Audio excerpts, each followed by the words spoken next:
Se conoce como cardenismo en la historia política mexicana al periodo de gobierno de dicha nación por Lázaro Cárdenas del Río, así como la nueva corriente ideológica izquierdista inaugurada durante los 6 años de su gobierno de 1934 a 1940.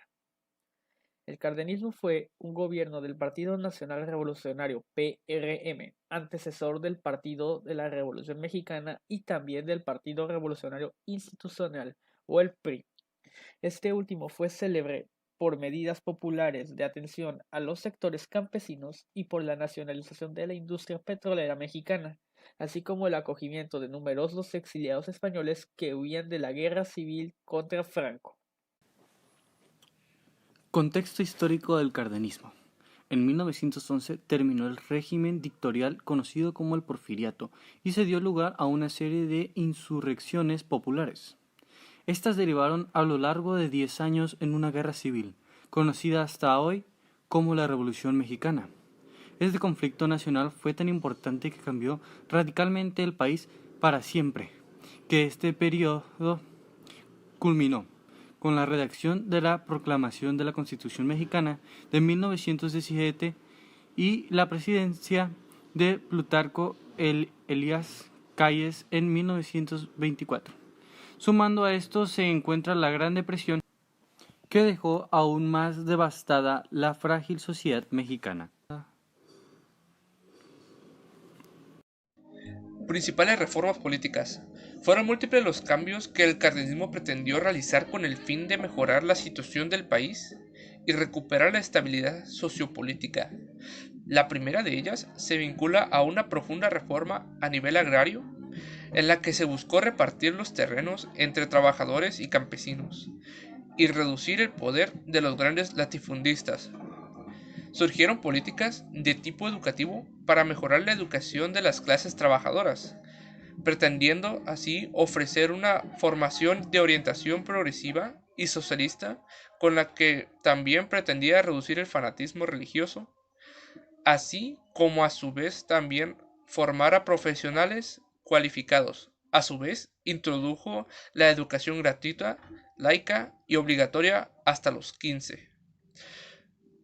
Otro de los momentos más conocidos de la etapa cardenista es la expropiación de yacimientos y compañías petrolíferas, algo que pretendía recuperar el control de dichos recursos para el propio país. Fue así que se creó Petróleos Mexicanos, más conocidos como Pemex. Esto causó tensión internacional en Gran Bretaña, que amenazó con bloquear a México. La península de Baja California fue objeto de proyectos colonizadores durante el siglo XIX. En el Porfiriato se favorecieron las inversiones de compañías extranjeras para la exportación de recursos agrícolas, ganaderos o mineros, y en la década de 1940 a 1950 todas las localidades se encontraron dentro de un mismo rango de crecimiento. Tecate obtuvo una tasa de 11.9%, Ensenada de 13.4%, Tijuana de 12.6% y Mexicali de 12.1%.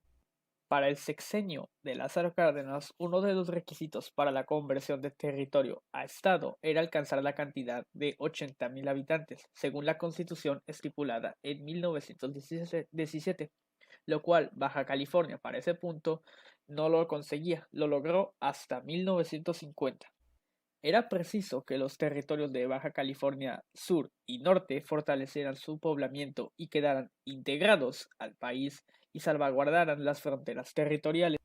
Así que, en calidad de territorio dependiente del Ejecutivo Federal, Baja California fue objeto de un manifiesto expresado por el presidente Lázaro Cárdenas del Río en 1936, al cual se le ha denominado Plan de Recuperación de los Territorios.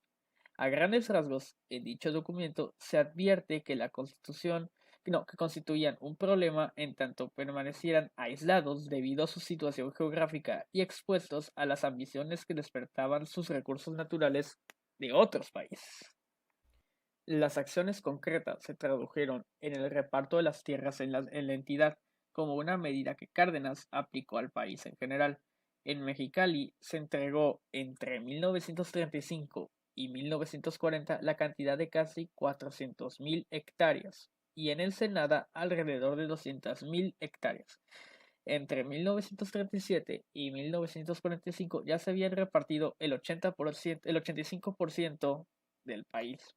En este periodo se formaron alrededor de 64 ejidos con 122.285 as y 36 colonias con 65.560 as.